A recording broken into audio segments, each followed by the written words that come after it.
Hello, everyone, and thank you for joining The Brain 202, Gardening and Evolving Your Brain. My name is Matt Caton. I'm the Director of Customer Solutions, and I'm joined by my colleague, Patrick Thompson, who will be looking over the QA today. Hi, everyone. Thanks for joining us. And we've got a really great webinar today. It's all about the next steps. Once you've gotten started with your brain, creating thoughts, adding attachments, adding content into that brain, and that brain has evolved over time. Maybe you've been working in the brain for just a month. Maybe you've been working in the brain for 6 years.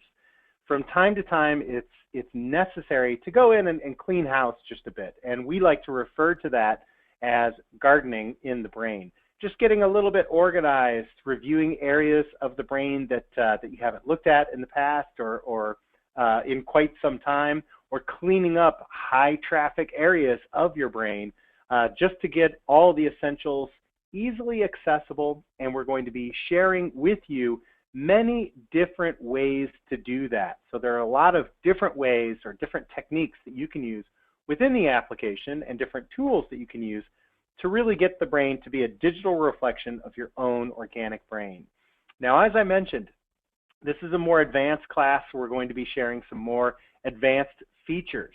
And if you're just getting started with the brain, there's still plenty of benefit to joining today's call, but also every Friday we have a Brain 101. And I encourage you to join the Brain 101 to learn the basics about getting started, creating new thoughts, adding attachments, and just the fundamentals of brain creation. So today we're looking at existing brains and how to clean them up. Now, I will cover just really briefly in about 2 or 3 minutes just some basics behind the brain so you're all familiar, and then we'll dive into some of the more advanced features. So I have a brain that I'm sharing right now. It's a pre-existing brain called My Brain that's all about my own personal life. All of my hobbies and interests and everything that I'm tracking as far as my finances, my personal interests.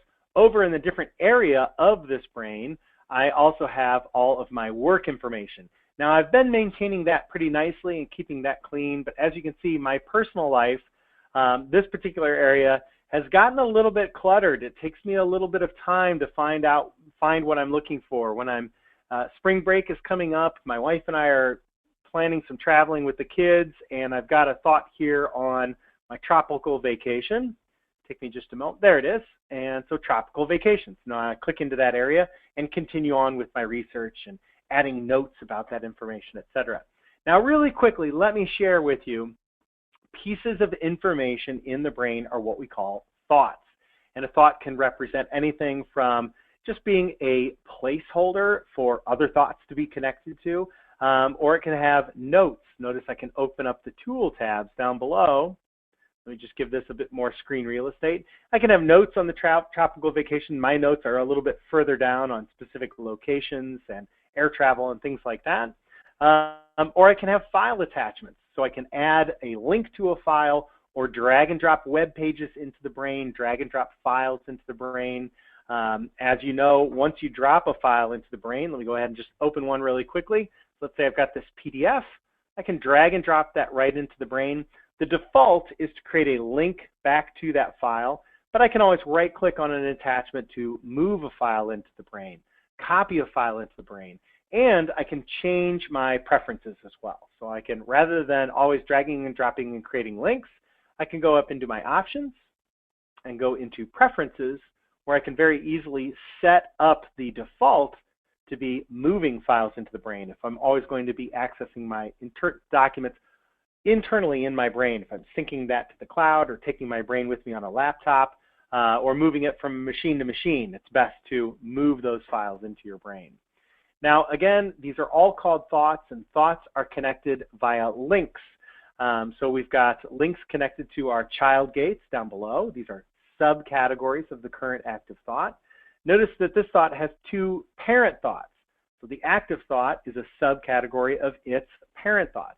And the brain obviously can display multiple parent thoughts. So I can see tropical vacations falls under my personal life thought. It also falls under goals. So regardless of how I'm looking for that information, I can find that data. And also over on the left, we have what we call a jump thought. And a jump thought is simply something that's related to the active thought, but not necessarily fitting into any type of subcategory. So snorkeling and diving is another personal interest of mine. I like to do that, even in local lakes or other areas other than tropical vacations. But they're closely related, so I have a jump thought link between the two. We'll be talking a little bit more about jump thoughts in just a bit. So that's the basic lay of the land. This is all my personal information. We've got a lot of thoughts, a lot of information, and as I've mentioned before, it's starting to get a bit cluttered. In fact, in some cases, if the brain can't display all of the content, all of the links at one time, I end up with some jump thoughts that, in this case, have a scroll bar. Or if I make the area of the plex, the thoughts even smaller, I can't see all my child thoughts at the same time. So I've got a scroll bar so I can scroll through to find the data that I'm looking for. So now let's start gardening. Let's start cleaning things up. Now, one option that you have is to simply create some subcategories. It is such an important part of the brain building process. You can think of it as really everything that's going into your brain is related to you in some capacity. If it's not related to you in some way, it's probably not going to be in your digital brain. But you simply don't have a thought called me, and everything is connected to you. That would be thousands or even millions of links. And you don't do that with files and folders either. You don't create a folder called me. All of your business operations, link to web pages, personal documents and pictures and documentation in that one folder. That would not be a smart way to get organized. So let's go in and subcategories. Now, the first area that I see is airline rewards, and I clicked earlier on tropical vacations. Obviously, I'm always interested in travel, so I'm going to create a new child thought off of personal life, simply called travel. And I'll make that the active thought. So now all the other child thoughts below personal life appear over on the right. Those are my sibling thoughts. So I can easily see all those other sibling thoughts. Now, when you've got two thoughts on the screen at the same time, you can actually move them and the brain will relink that thought for you. It knows what you're trying to do. So this is my sibling thought zone over on the right. Down below, we have my child thought zone. Over on the left, the jump thought zone, and above, the parent thought zone. So I'm going to grab this airline rewards, and I'm just going to click and start dragging. Notice if I drag it over to the left of travel, the brain thinks, oh, I want to make this a jump thought of travel. If I drag it down below, it's going to be a child thought of travel. And it unlinks from its original location. So their airline rewards is now a child thought of travel. And I've got a lot of different travel-related thoughts. So I'm just going to scroll through my sibling thoughts over on the right. And let's find, there's my tropical vacations. So once again, I simply click and drag. It unlinks it as a child thought of personal life, and now it shows up under travel. And there's urban travel as well. So I can scroll or click and drag down, and upcoming trip plans. I'll click and drag there as well. Now notice on tropical vacations, it didn't lose its other links. Tropical vacations still has this jump thought, and if I just hover over, it highlights that jump, and I can see that tropical vacations is related, it has a relationship with snorkel and diving, which is another child thought. Now there's other options up in this way. So in other words, I'll go back up to personal, I'll create another child thought, and I'll call this, maybe we'll just simply call this food and fitness. Also another interest of mine, and I know that I've got some thoughts. I can start scrolling through and do the exact same thing. So there's diet and exercise. I simply drag and drop. Fitness goals, drag and drop. I know I have another thought, fitness plans. I see it on the screen. Let me move it out of the way. So fitness plans, not showing up as a sibling thought now, just because I scrolled out of the way.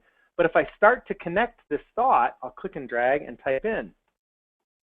There it is, fitness plan. That's an existing thought. Now, I always cover this particular feature on my Brain 101, but sometimes I don't go into this much detail. So fitness plans might be in a completely different area of my brain. And I might have even forgotten that I have a fitness plan. Maybe this is really old. It's from 2013.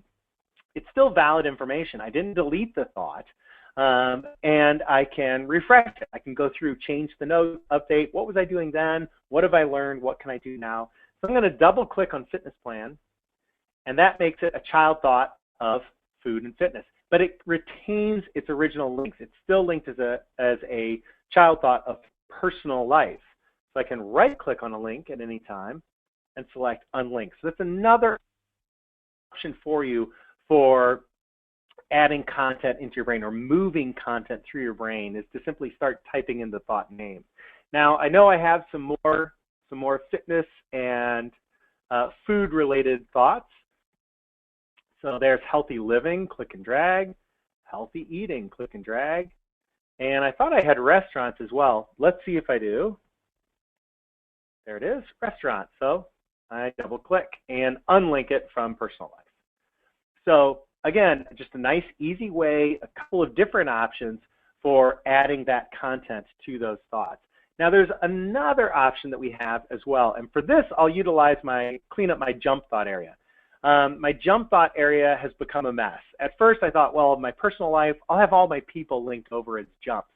And I started out with just my immediate family, my wife, my kids. Then I added thoughts for my parents and my in-laws, my sister, my cousins, etc. It kept on growing, and it's gotten a little sloppy. So once again, I'm going to create a new thought. Maybe I'll just move these down below since I'll be keeping better track of it. I'm going to create a thought for my family. So there it is. Now, rather than drag and drop, because notice it doesn't show up on the screen. When I click on family, I'm not seeing the jump thoughts of personal life. So drag and drop is not an option. I can start retyping them in and selecting. So mom, etc. There's mom, double click. Then I got to go back and unlink.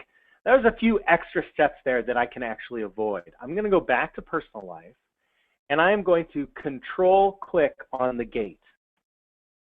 So now I can control click on individual thoughts one at a time. I'll do that next. Or I can control click on a gate to select all the thoughts that are coming into that point, to connecting to that gate. So I've added all of these thoughts to my selection box.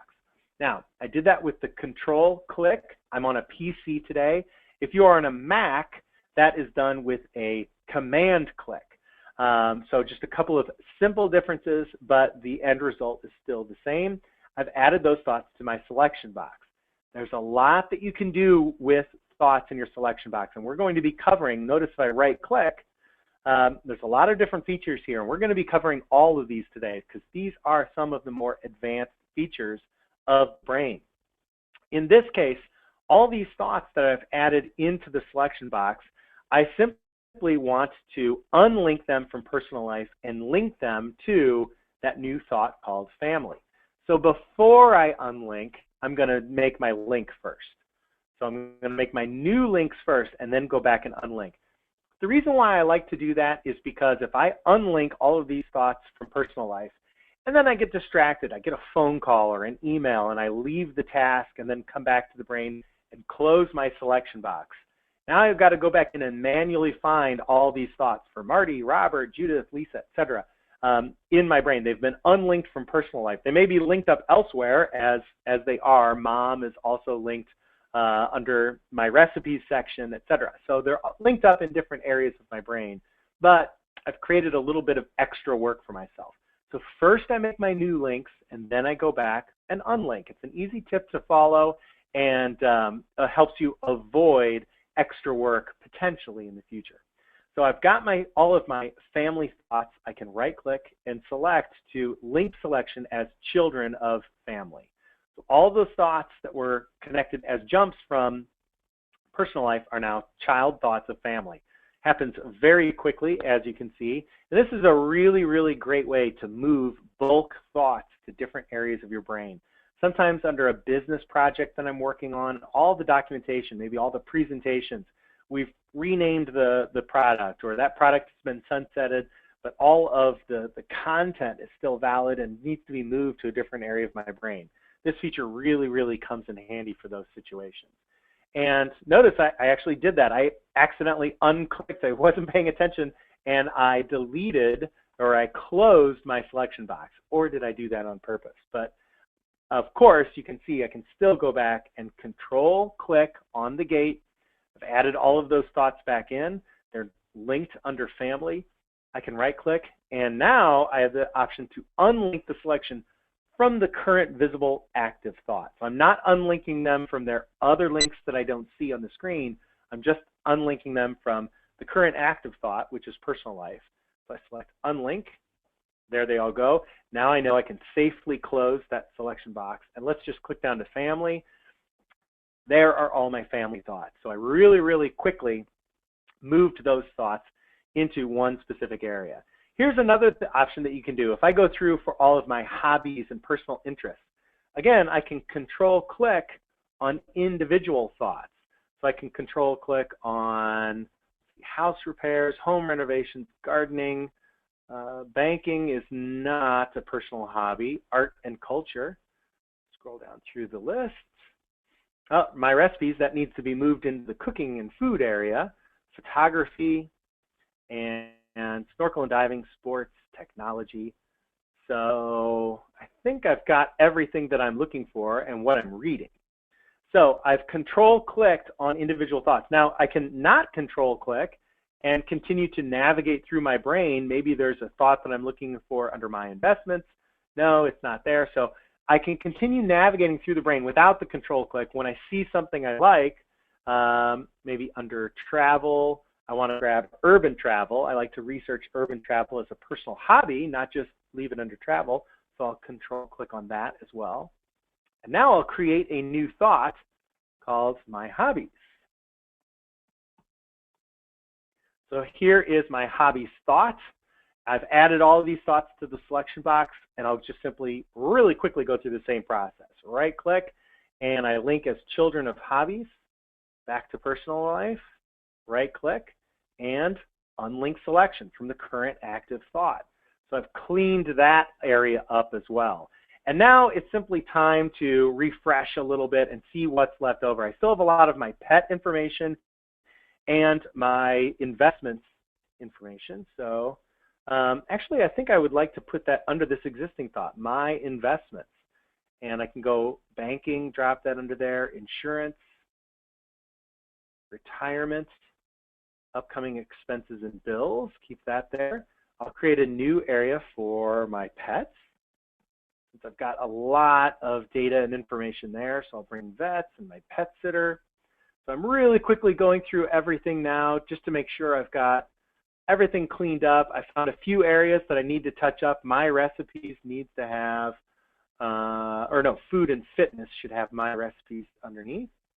And home improvements and medical. Let's put medical under investments as well, and simply rename this thought, because it's become much more than just my personal investments. It's really all about my finance. So notice that you can always go back, edit, modify anything that you're putting into your brain. Change thought names, change labels or content of the thoughts. Medical, I think, should also probably fall under, no, I've got it under finance. So that works fine for me. And home renovations, let's put that under hobbies. And I think that cleans things up quite nicely. It really does. I've taken all of those thoughts. There must have been 20, 30, 40, 50 thoughts underneath personal life, not to mention all the jump thoughts to all of my family members. And I've really, really cleaned that area up with some subcategories. So going all the way back to what we talked about earlier, where I was looking for that tropical vacations thought. I'm interested in making a few plans for spring break. I'm going to get there really quickly now. I'm not going to scan through that big list. I can go right into travel and go straight to tropical vacations. It also falls under goals. So I can go do a quick search for goals and find the content that I'm looking for that way as well. So regardless of how I'm thinking about that information, I'm still going to be able to find that content.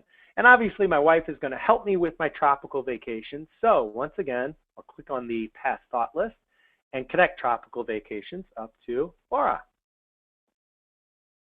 So just to make it clear, it's easy to create as many different links and connections as we'd like. Just because you're creating a thought for, in this case, your tropical vacations, doesn't mean it only falls under one category of travel. A lot of times this is what we see when we're helping longtime users of TheBrain. And we set up some personal one-on-one calls from time to time, or if someone requests it, you can always send a note into support@thebrain.com and schedule a little one-on-one time with us. And we see quite often that people are, creatures of habit. They create a folder, they put that folder somewhere, and it resides just there. And it's so easy to say, well, tropical vacations, it's not just travel, it's one of my goals. I'm planning with my wife, Laura. It's also related to my hobby and interest of snorkel and diving, etc. So it falls under these multiple classifications. And that is something that TheBrain is great at displaying, and you'll really gain more value, more context in your information if you start adding those extra links whenever they qualify. So I think I've shown you everything that I want with all of my personal information, and one great way to clean up your data. I'd also like to show you, I took a quick screenshot of this brain before I got started. So just a screenshot of my personal life area. As you can see, I've got 6 clean, easy to navigate areas underneath personal life. And of course, this is what we had before. Let me make this a little bit larger. So this is what I started out with. Once again, all of my family linked over there on the left with a lot of thoughts to scroll through, and just a sort of a cluttered group of data underneath personal life. And with just spending, I think we've only been on the call for about 15 minutes now, and already I've got this area nice, cleaned, and easy to navigate. That's one option that you have, is creating those sub-level categories and thoughts that other child thoughts can fit into. Another option that you have, I'm going to jump over into my business brain, is creating what we call thought types. Now here again, I've got an area of my brain that has become a little bit cluttered. This is an active project that I'm working on with my client, and I really need to clean this area up. I've got a presentation coming up next week, and to find that presentation, my eSolutions, not there. So obviously I'm just kind of scrolling through. The larger this area gets and the more this particular project continues to evolve, it's going to be harder to find. There it is. It's actually the future of eSolutions. So it's going to be harder and harder to find that document as this active project, this ad campaign, continues to evolve. So what I'm going to do in this situation is not create sub-level categories. I'm actually going to create some thought types and assign them to my thoughts so I can visually identify them in the brain. Notice right here with the jump thoughts off of Reach Out, when I hover over Donnie Lou, you can see that Donnie is a manager, and he is the lead manager on this Reach Out ad campaign. Steve, I can clearly see he's also a manager. He's my assistant. And Sally is an engineer. So anytime we have some technical data, maybe a new server that we're building or a website for this particular client, she's going to be the person to talk to. So I can identify greater context about the thought just by mousing over or looking at the icon to see what the subject matter is. This little puzzle piece that tells me that's an active project for Time Warner. That little castle tells me that this is one of my top clients. So I've got these visual cues that allow me to further identify information in the brain. And so those are done with either individual icons or what we call thought types. Now let's first talk about adding individual icons. So I'm going to click on Sally, and Sally, as you can see, reports to Terry. Terry is reports to Andrew, who reports to Jack, an executive. So I've got the little red outline person, the little green outline person, etc. So I can really easily identify these thoughts with the thought type, or just by mousing over the thought to see the visual cue of that this is a manager. I'll get to that in just a moment. So first, let's add an individual image to a thought. Now there's a lot that you can do. I can search the web. So even right from the brain, if I click on F4, oh, there we go. this brings up the brain's search web feature. Now, I don't want to search for a picture of Sally. I can, but let's say I just want to get a picture of a engineer or a hard hat. And I'll use Google. You can modify to select your own search engine that you like to use. I'll leave it on Google and search, and I'll go over to the images. I've got plenty of perfectly good images there to choose from. Once again, a lot I can do here. I can right-click to copy the image, so I've got that on my clipboard, and I come back to the thought, I right-click, and select Paste Thought Icon. So I really quickly have a nice little zoomable icon of that image for Sally. Also, I can right-click on the thought and select to capture the thought icon. Now this is going to minimize the brain. Oops, let me escape out of there. I should have that open in the background. So I keep this open in the background, and from the brain, I can right-click on a thought and select to, once again, capture the thought icon. So when you select this feature, capture thought icon, I use this feature quite a lot in the brain because I'm often taking screenshots or just an image. I like those visual cues for the thoughts in my brain, but it minimizes the brain, and whatever you had open behind the brain, let's say I want just a whole cluster of hard hats for my engineers. Now I already have an image on this thought, so I'm overwriting that image. So I'll say okay, but it's just a really nice way to take a quick screen grab of anything that you have open on your desktop, built right into the brain. If you're familiar with Snagit, the principles are still the same. You simply select that capture thought icon and you click and drag to drag a square of the brain. Sometimes you don't want the whole picture. There's a lot of text involved, or it's a PDF file, and you just need a picture of an outline or of a particular component to a tool. Whatever the case may be, really, really comes in handy. And then finally, once again, you can get the image on your clipboard or right-click to select a thought icon from our image library. So this is the brain's image library. We have hundreds and hundreds of different images to choose from. And I can even filter the categories. So I can go down to categories of people, and I'll look for an engineer of some type. Maybe there's someone here. I can even have some fun with this and say, all right, there's my engineer. They're battling the demons of IT.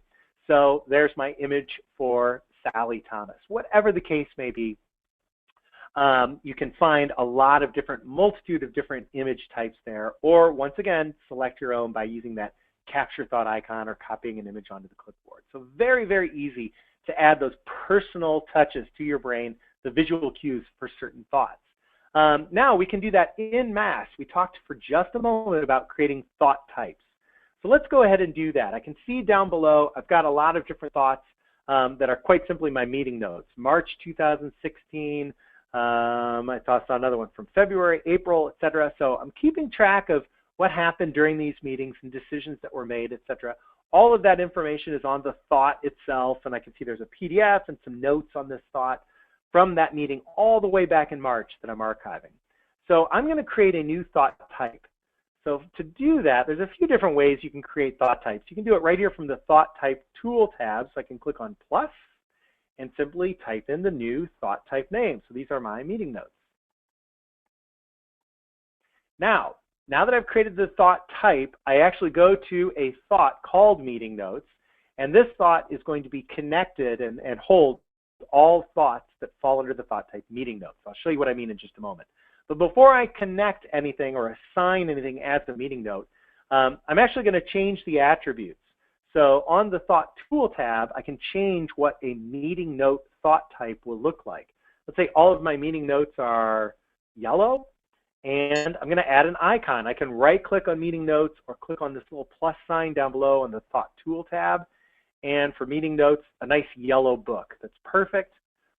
All of my meeting notes will inherit these properties. They'll appear as yellow. They'll have the little notebook. And when I hover over them, it'll tell me that is a meeting note. So let's go back to the Reach Out ad campaign. April 26th, or 2016, right-click, change that thought type, meeting notes. And I'll do that for, I'll now use that control-click feature we talked about earlier. I'll do that for March, February, And do I have any others? There's April. These are all meeting notes. So I right-click after I've control-clicked and added them to the selection box to assign them as thought type meeting notes.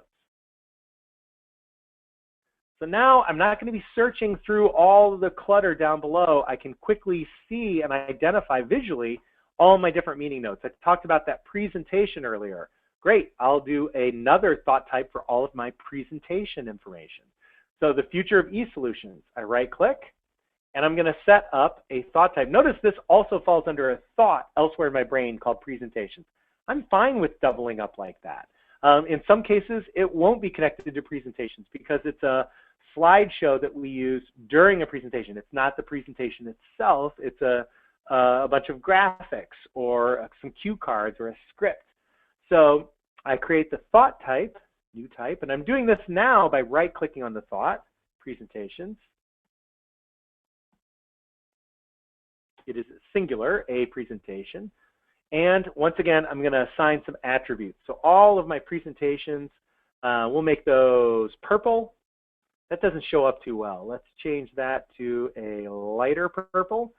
And we can right-click on the thought rather than clicking on the plus sign down below. I really like to use the icon library built into the brain. So I'm going to select the thought icon. And for presentation, something kind of artsy or maybe just a little graphic slideshow. That looks great. So all of, once again, my presentations will inherit these properties. So the future of e-solutions is a presentation. The winning edge, once again, I'm going back to the control click because this happens quickly. My script, I'm using this product comparisons during my presentation as well as, there's that demo script I was looking for, and my checklist. So a lot of information that I'm using during the presentation, I want it all to fall under the presentations category. I've control clicked, and I right click over on the right and select for these to be the thought type presentation. So once again, I get that visual cue. One more category, and I'll do this one really quickly. These are all of my, I like to call them life cycle documents, all the documents that I'm utilizing to help me better understand the reach out active project. So this is going to be maybe some Visio diagrams or sort of the press releases, all the documentation that goes along with this ad campaign. So once again, I right click and I'll change the thought type to a new type, and I'll call this Lifecycle.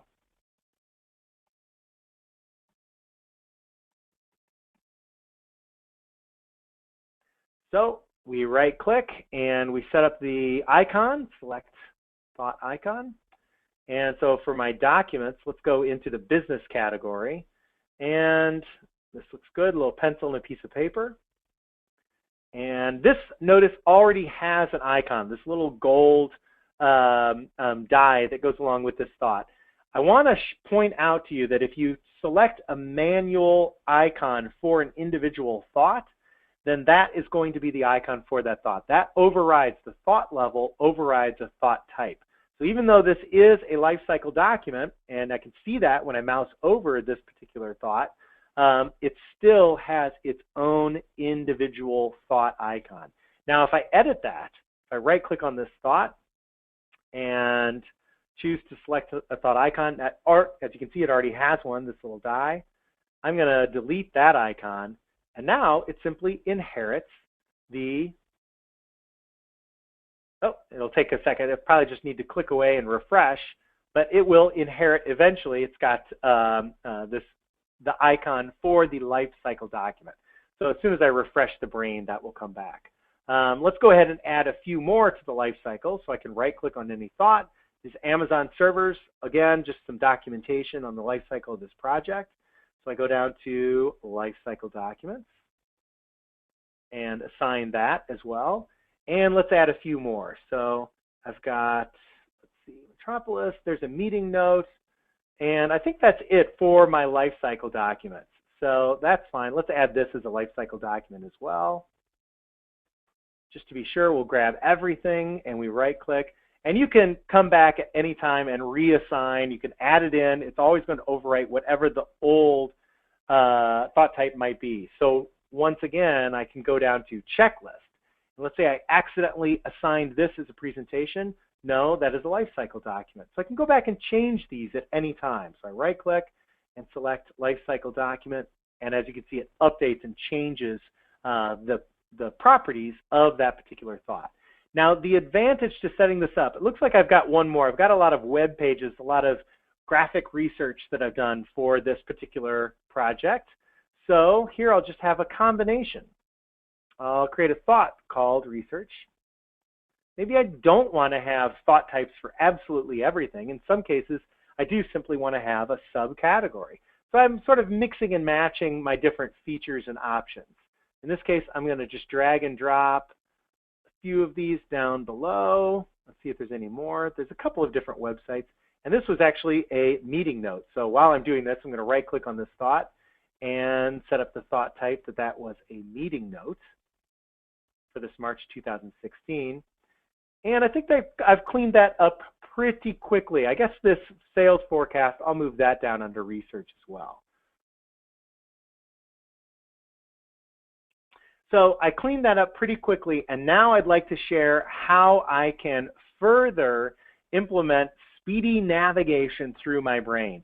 Once again, I've got the nice visual cue, that lighting syndicate. I think I can unlink that now from research, or maybe I didn't get it under research. No, I didn't. So I'm going to click and drag that. I think that was the last component I needed, but I'm going to right-click on the background, and rather than arranging my thoughts by alphabetically by thought name, I'm going to arrange them by thought type. And as you can see, it nicely groups together all similar thought types. So my navigation is going to go much, much faster now that I'm utilizing thought types to identify all of my different categories. So under Reach Out, I can quickly see all my lifecycle documents. Here are all my meeting notes grouped together. There are all of my presentations. And if I'm looking for some of the research, I'll just click on that research thought to go directly to that particular area.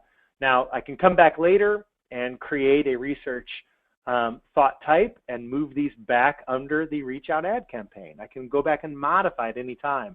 But there I used a nice cluster of different options. So a subcategory as well as a thought type to identify the content. And this is another reason why I like to utilize the thought types. You know, I may have different presentations for different customers. So Time Warner, there are all the presentations that I'm giving for Time Warner. But if I go over to another customer, here is Nokia, and Nokia has a new presentation that we're going to be delivering them called What's Old is New Again. So that's the name of our presentation. Actually, as I'm creating the thought, I'll click to add a thought type. This is a presentation that we'll be delivering to our client. And once again, I get that nice visual, and I can easily identify that this is a presentation as opposed to a document or a contract or what have you, as this area of my brain continues to grow. And then finally, I'm also utilizing all of those thought types, or I can utilize all of those thought types in my reports. So now I've got presentations peppered throughout my brain. Let's even go to another customer really quickly, AT&T. We've got a presentation coming up for them called Call Home. And I'll assign the thought type as I'm creating the thought, or I can go back and right-click after I've created the thought to assign it later. But that is also a presentation. So now let's say my marketing director walks into my office and says, all right, we need to review all of the different presentations that we have for our clients and start classifying them as level 1, level 2. What are the good presentations? What presentations aren't working? Let's really have a quality analysis of all of the presentations for our clients. So I can start clicking through my brain client by client to see if they have any active projects and presentations, or I can run a report. So I'm going to go down to the reports and just refresh. And this is an alphabetical listing of all the thoughts in this particular brain. So you can see I've got over 1,000 thoughts in this brain. I can scroll through and click on any one of these to go right to an apps 04. That's a server that Sam is running over in our sales department. So you can see I've got access to all the thoughts in the brain, and your much larger brains, this reporting area really comes in handy because I can filter the report. Rather than an alphabetical listing of all the thoughts in my brain, I want to see all of the thought types that are presentations. So now I just created this thought type just moments ago, but already I can quickly navigate to, there's that call home. Okay, AT&T has one presentation. Let's see, my product comparisons presentation, that's for reach out ad campaign. What's old is new again. That's a presentation we're delivering to Nokia. So in just a matter of seconds, I can sit down with that marketing director and quickly access in a very large brains all my presentations, and I have greater context. I know who is receiving that presentation. Maybe on the notes down below, I'll be talking about when it was presented, how well it was received, etc. So I can easily access my information with those thought types. So once again, it's not just a visual cue and adding a simple icon. Some people don't really appreciate the icons so much within the brain. I'm very visually oriented. I love the icons. So there's really two schools of thought there, people that love the icons, people that don't use them. But this is another great reason why you can elevate the level of your brain, or why you should elevate the level of your brain with these thought types to easily access your information as your brain continues to evolve. Now, I also mentioned earlier that when I'm sitting down with my marketing director, we're going to be classifying presentations. Is it, a gold level presentation, silver, bronze, whatever our classification levels are. It's still a presentation, but it has different attributes. And I'm going to be utilizing the thought tags to visualize that information. So my thought tags now, as you can see in this existing brain, I've pre-built a whole large group of existing thought tags, but I can add new tags at any time or assign a thought to tags. Let's say this what's old is new again. We're going to sunset this particular ad campaign. It didn't really work out. So I'm going to select that this is an archived ad campaign. Now I don't have my thought tags on. Let me go ahead and turn those on right now. Go into options and preferences. And this is the default. I think I recently turned this off for a demo, but I'm going to uncheck this so that I'm displaying my tag hints. And now I can see Click, for example. Click is a new ad campaign for Nokia, and it's marked urgent and important, and it's taking place in New York. So at any time, I can click on a tag down below to see all thoughts that are tagged urgent and important. Maybe I've got one ad campaign. Let's go back to that report. Maybe my call home ad campaign is going to be marked as urgent and important. I really need to get working on this ad campaign. My marketing director liked it. We reviewed the ad campaign. It's good stuff. We can use this for more clients. So it's urgent and important that I go through this ad campaign and just give it a new refresh for 2017. So I've marked that urgent and important.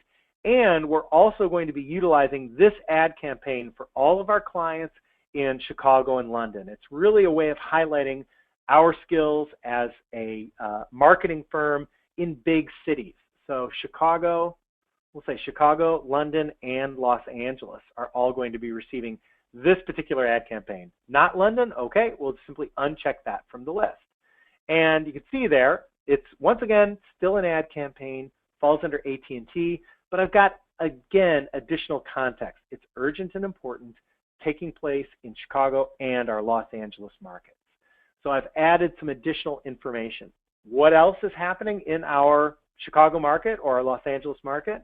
I can click on that particular tag and see that Ben is in our Los Angeles office. So I'm going to make sure he's aware of the Future of eSolutions ad campaign and Call Home Again ad campaign that we're going to be utilizing. And Mary Smith is in our Los Angeles office as well. So there's people that are in Los Angeles. There's ad campaigns that are taking place there. There might also be servers or network routers or IT specialists that are located in Los Angeles. And I can identify all of that by adding these tags to my thoughts. Now, I really like the tags for urgency levels. You can see I broke this up as urgent and important. Urgent, not important. That means it's urgent, but doesn't necessarily, isn't life-threatening to the business. But it's due on Friday, or whatever the case may be. Not urgent, but it is important. And finally, the lowest category, it's not urgent, it's not important. I could rename that to be back burner, or DEFCON levels, 1, 2, 3, 4, 5, whatever your naming conventions. I really like these thought tag attributes to identify how critical a particular thought in my brain is. And when I log into my brain every day, rather than just clicking through my brain and saying, all right, what am I working on? I can create a thought called hot topics and link thoughts that way. I like to use the thought tags. So the first thought I always go to is, what is urgent and important? And this is everything from ad campaigns and presentations to actually demo scripts, people that I need to contact, customers, or documents that I'm working on. Whatever the case may be, they share a common attribute, and so I like to identify those with the tags.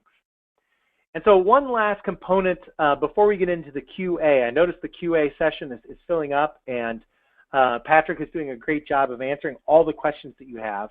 But I want to share with you, since we're talking about getting a fresh start, gardening, evolving your brain, and taking your brain to the next level, I wanted to share with you very quickly, if you visit our website, we at TheBrain Technologies are taking the brain to the next level. And if you scroll down to the bottom, you'll see a great link to the Brain 9 beta. So I wanted to share that all with you today, that we are currently beta testing the next evolution of the brain technology. We're getting a lot of fantastic feedback from the beta, but it is still beta software, so please read through the beta release page. You can watch a video before you download. You can download a free 30-day trial if you're interested in checking it out. But there's information there about what a beta is. Those of you that are joining the call today, since we are level 202 of the brain, you're probably of the more advanced techie group. And actually, I recognize some of the names on the call today from chiming in on our brain forums, where we're talking about the beta and receiving your feedback. But once again, the beta is there for you to utilize. And I'd like to really go quickly open up my beta brain. So this is the Brain 9, just to share with you a couple of quick features of the beta application. So notice that first off, I get a nice presentation of all the different brains that I have access to, whether I'm syncing that brain to the cloud or whether it's running locally. This is the brain that I opened up earlier, the eSolutions brain. There I am on the Reach Out ad campaign thought. So you can import your Brain 8 brains into the Brain 9 and start using them in the Brain 9 beta. Now, I would like to point out they're not backwards compatible. So if you add information into the brain when it's in the Brain 9, there will be no way to get that back into the Brain 8. So please be aware of that. But a few of the features that I want to share with you is, first, notice that we've got a tabbed interface. So I've got eSolutions open here in one tab. I'm only sharing one monitor of my two that I have, but notice that I can actually open up eSolutions and drag this particular thought onto another monitor, or just view it side by side. So here I'm looking at my Reach Out ad campaign on the left, and on the right I can view other different clients and customers, or just go over into a completely different area of my brain. If I'm looking for someone to write this demo script, I don't have an author yet, I'm going to start looking through the account managers to find somebody that doesn't have a lot on their plate. Looks like everyone is pretty busy. Judy doesn't have much, so let's link up this demo script to Judy. There's Judy Sampson. So I've linked those two thoughts, and over on my brain on the right, I can see that link is there, because this is the same brain, simply open in two different tabs. So a lot of great new innovative features built into the application, as well as a more robust and streamlined database as well. Some great features. Again, I could spend the entire hour and still not cover all the new features of the Brain 9. So I encourage you to visit our website, check out the Brain 9 beta, and see what's new, and download the demo if you're interested to check it out, and we'd love to hear your feedback. So with that, I think we've covered everything that we need to discuss today in gardening and evolving your brain, taking it to the next level. So Patrick, I think I'm going to send it over to you to see if we have any specific questions about specific features in the application that we didn't get a chance to cover that we want to talk about during the QA. Yes, we did have a couple of questions. Ron would like to know if you could go over creating subtypes. Absolutely. So subtypes, again, a more advanced even feature of thought types themselves is to create these subtypes. And I'll show you also why subtypes are important. Let's say we go into our clients. Let's just use my tag here. And let's say we have someone come aboard at our organization. We're going to have a proofreader named Nancy Webster. And Nancy is our proofreader. She's going to be reading through all of the documentation that's going through our organization that we're going to be presenting to our clients to make sure branding is correct, punctuation is correct, make sure it all looks good. So I'm going to create a thought type for Nancy.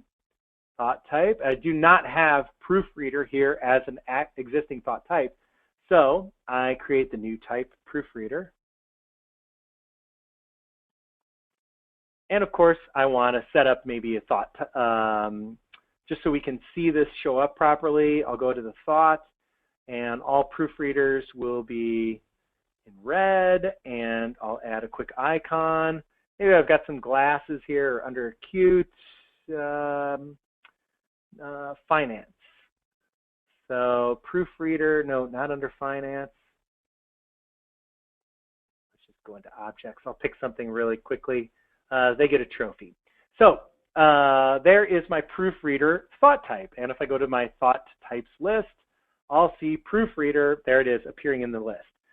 But I can make proofreader a subtype of another thought that I already have called people. So to create subtypes, first create the 2 different types, or 3 or 4, and you can go multiple tiers down if you'd like. But once I've created the 2 different thought types, I can connect the 2. And whichever is the parent thought or the child thought, that will dictate the hierarchy.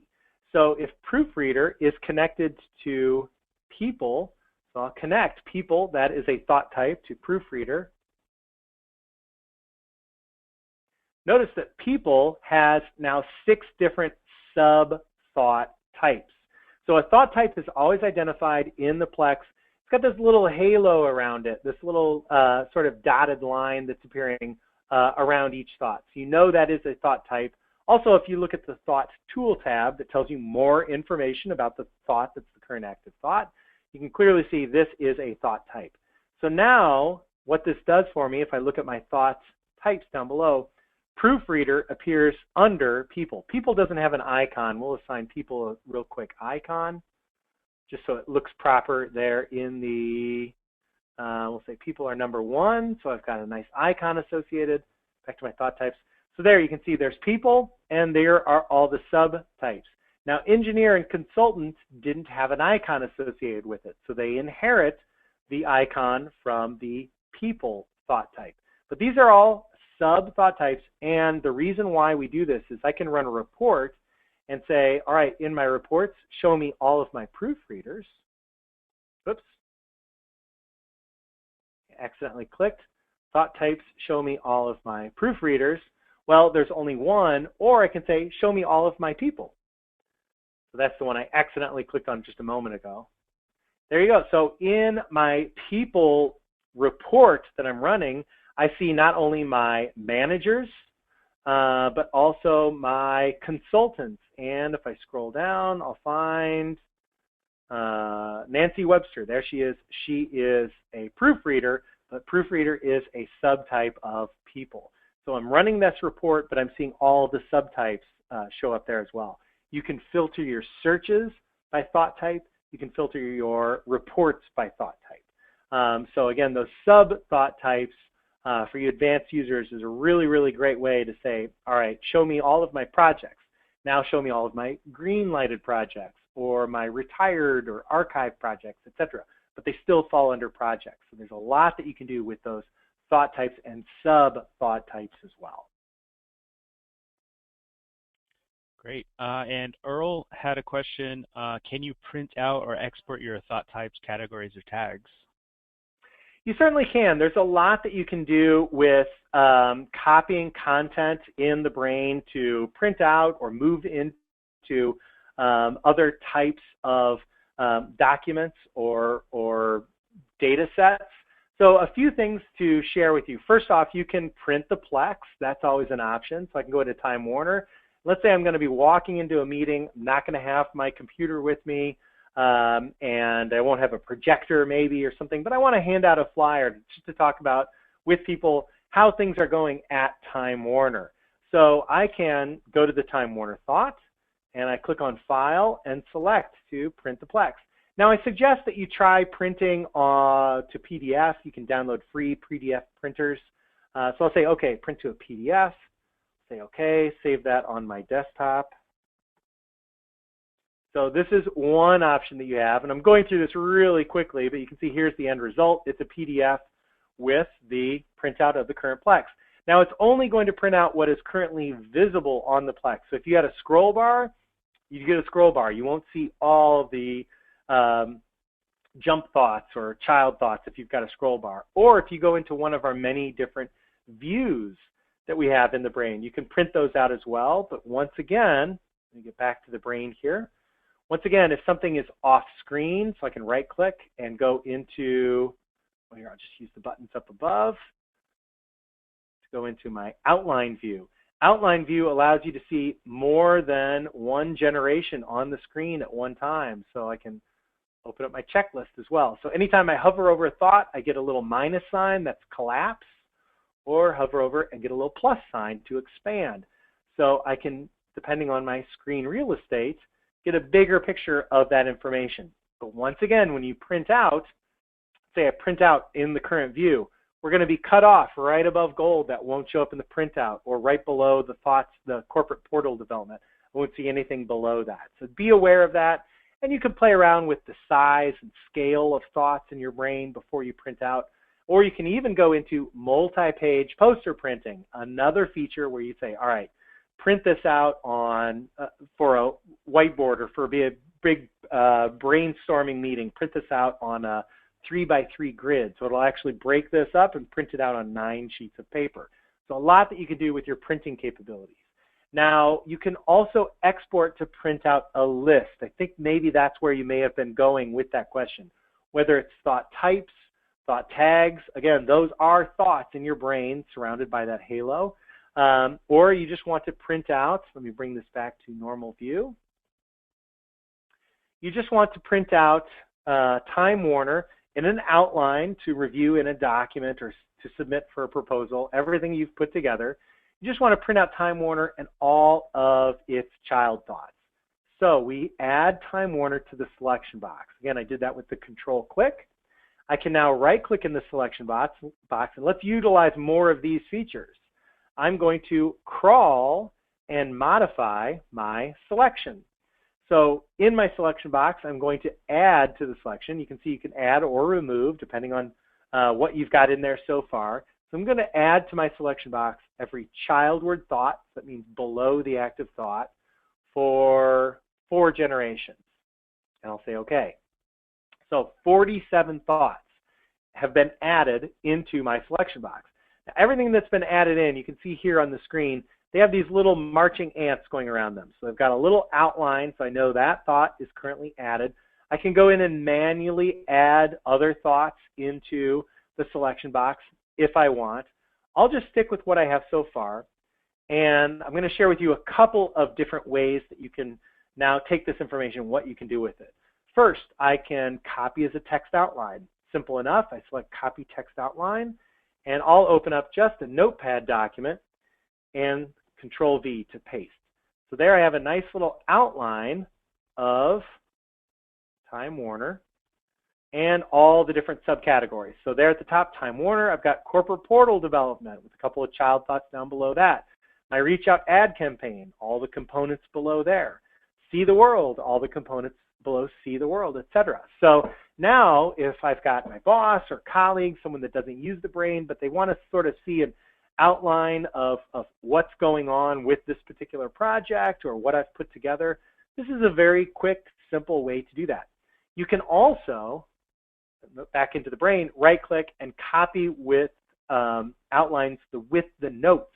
So anything you have in the notes will be included in that outline. Takes a little bit of formatting, especially in a large copy of 40, 50, 200 thoughts. You can go in and reformat, color code things in Word, whatever the case may be, but at least gets an outline of that content with the notes that you can further manipulate in another document. I can also just simply copy the selected thoughts. So I've copied all those thoughts that are currently in my selection box, and there's a few things that I can do there. This is Brain 303, a much more advanced feature of the application.